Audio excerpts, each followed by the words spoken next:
Prime Minister Zoran Milanovic today was present at the official signing of a gas corridor deal in Azerbaijan's capital Baku between Azerbaijan and Croatia, Albania, Bosnia-Herzegovina and Montenegro.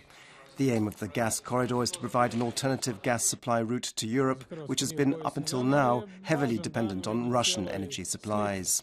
Under the deal, the gas supplies from this corridor would reach Croatia at the latest by 2021 via the Trans-Adriatic pipeline.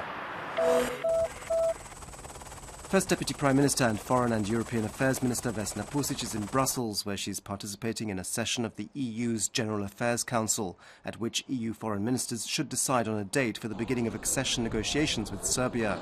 It is thought that the date might be the 21st of January. The recently introduced amendments to Croatia's Penal Code go into force today. The amendments limit the duration of investigations, stipulating that criminal charges must be resolved within 6 months. Also, the deadline for filing an indictment after an investigation is completed has been set to 15 days, although it can be extended for a maximum of 2.5 months. Also, under the amendments, it will be easier for the state to seize assets.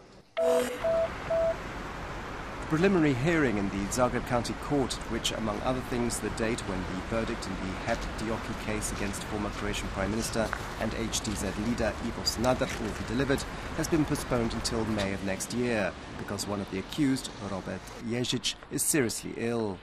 In the case, Sanader and Ježić, Dioki's former owner, are charged of inciting the then CEO of HEP, Ivan Mravak, to pay out a loan of 15 million kuna and sell electricity at under its market value to Ježić's companies.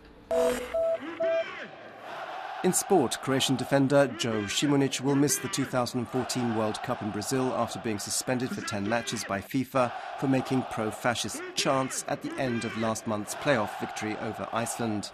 He was also fined 30,000 Swiss francs. Meanwhile, striker Mario Mandzukic, who received a red card in the same game, will miss the first match of the World Cup against Brazil. And in Euro Cup basketball, Zagreb's Cedevita today hosts the French side Chalon in the 10th round of Group B. Cedevita needs a victory to reach the second round.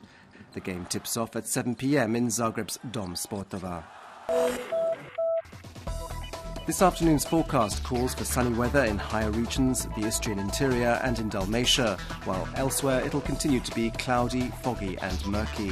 There'll be a moderate northwesterly wind in places on the open seas. Highest daily temperatures will be between -2 and +1 degrees Celsius, while on the coast in Istria and Dalmatia, highs could reach between 13 and 18 degrees, between 8 and 13 degrees in elevated regions.